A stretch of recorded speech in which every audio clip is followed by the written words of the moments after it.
Olá, boa tarde. Tudo bem com vocês?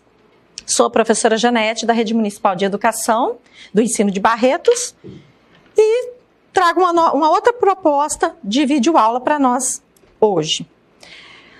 Mais uma vez, nós vamos trabalhar a produção de texto, escuta, reprodução oral e interpretação no material didático de vocês.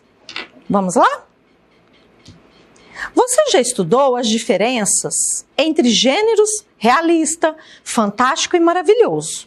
Neste módulo, conhecerá uma obra pertencente a uma estética literária conhecida como realismo maravilhoso. Você sabia? A denominação realismo maravilhoso combina dois termos de sentidos opostos. Realismo, representação fiel da realidade. O próprio nome já diz. Real. E maravilhoso. Já é um relato de fatos extraordinários, fora da ordem da realidade. Que nós lemos, nós ouvimos e nós percebemos que não faz parte da nossa realidade. É algo maravilhoso. Como você já estudou, a narrativa fantástica provoca o estranhamento do leitor, deixando-o em dúvida sobre a verdade dos acontecimentos extraordinários narrados.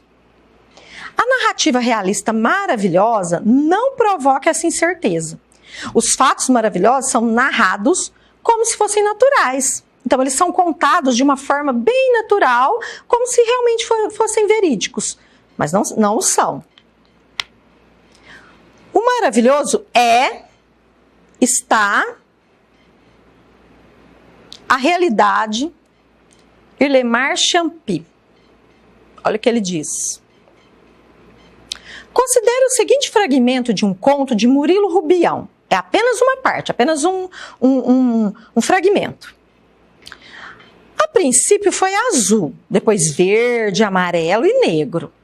Um negro espesso, cheio de listras vermelhas, de um vermelho compacto, semelhante a densas fitas de sangue. Sangue pastoso, com pigmentos amarelados, de um amarelo esverdeado, tênue, quase sem cor. Quando tudo começava a ficar branco, veio um automóvel e me matou. Olha que estranho esse fragmento. O pirotécnico Zacarias foi compilado na obra completa de Murilo Rubião. A sucessão de cores relatada no primeiro parágrafo pode ser considerada um acontecimento insólito. O que é algo insólito? Algo incomum, da ordem do maravilhoso. Vocês acham que pode ser considerado um acontecimento incomum, insólito, da ordem do maravilhoso? Por quê?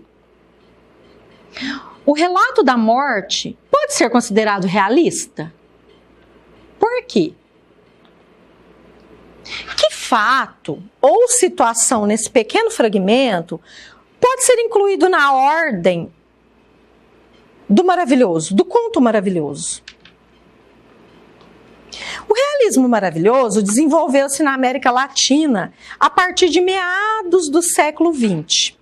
Entre os primeiros autores, encontramos o venezuelano Arturo Uslar Pietri, A Chuva, 1935, o argentino Jorge Luiz Borges, Ficções, 1944, o cubano Alejo Carpentier, O Reino deste Mundo, 1949, e no Brasil, o contista Murilo Rubião, que escreveu O Ex-Mágico, de 1947. Então, são algumas obras e suas datas dos seus respectivos escritores.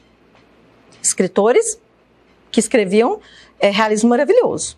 O auge do realismo maravilhoso ocorreu nas décadas de 1960 e 1970. Então, foi seu auge, a sua explosão.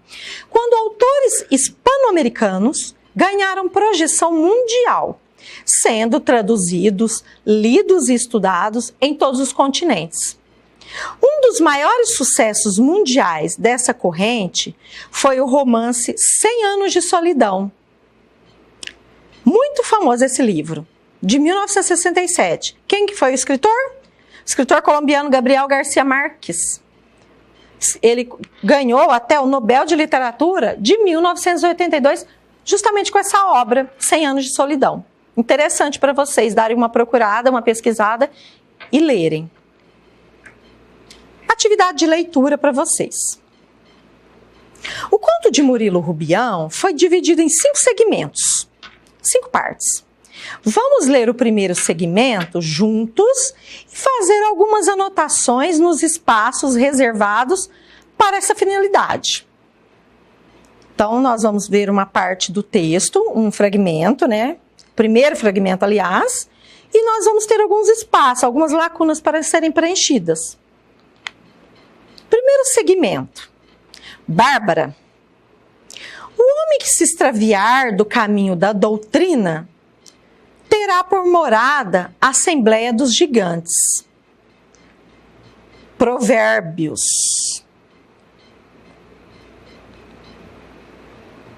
Número 1. Parágrafo 1, perdão. Bárbara gostava somente de pedir. Pedia e engordava.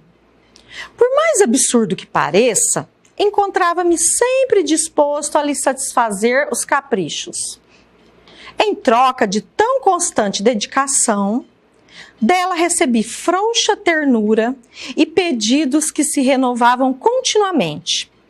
Não os retive todos na memória, preocupada em acompanhar o crescimento do seu corpo, se avolumando à medida que se ampliava sua ambição.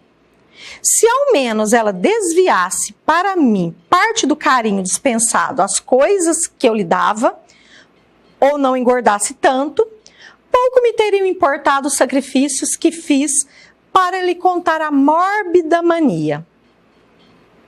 Quase da mesma idade, fomos companheiros inseparáveis na meninice, namorados, noivos, e um dia nos casamos. Ou melhor, agora posso confessar que não passamos de simples companheiros.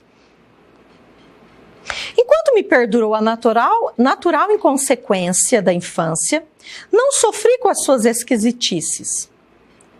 Bárbara é menina franzina e não fazia mal que adquirisse formas mais amplas.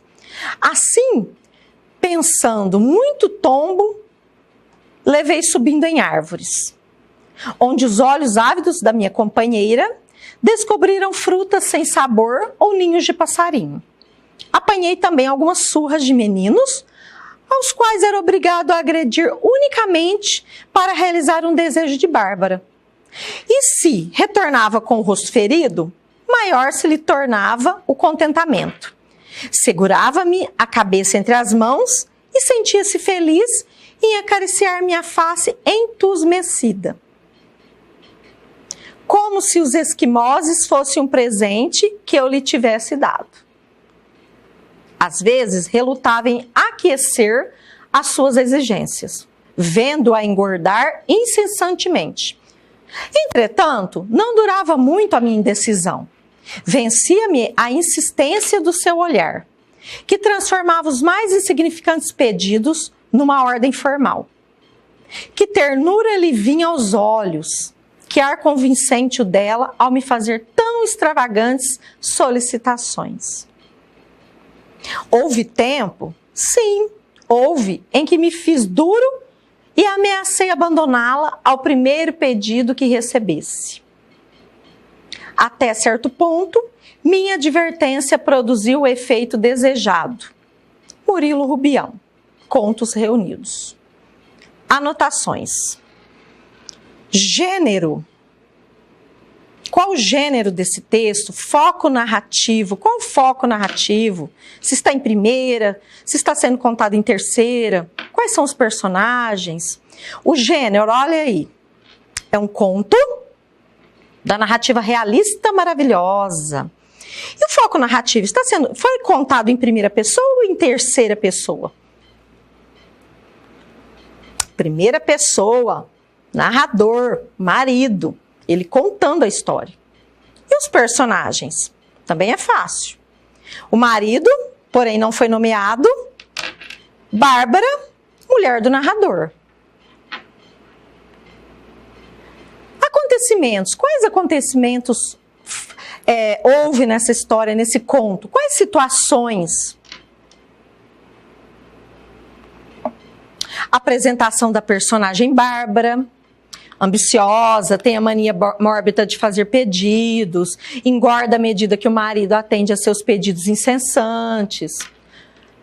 Passado das personagens, esquisitices de Bárbara na infância, casamento, submissão do narrador aos caprichos de Bárbara. Então, esses são algumas das situações, dos acontecimentos presentes nesse conto. Bom, a continuação desse texto, segundo ao quinto segmento, estará na atividade da plataforma. Então, não se esqueçam, na nossa plataforma, que o município oferece como ferramenta de estudo também, vocês terão a continuação desse texto, ok? Então, um forte abraço, não esqueçam de olhar o material didático de vocês, darem uma lida em tudo que foi falado, se necessário, assistam novamente quantas vezes for necessária a videoaula e até uma próxima videoaula. Um forte abraço e fiquem com Deus.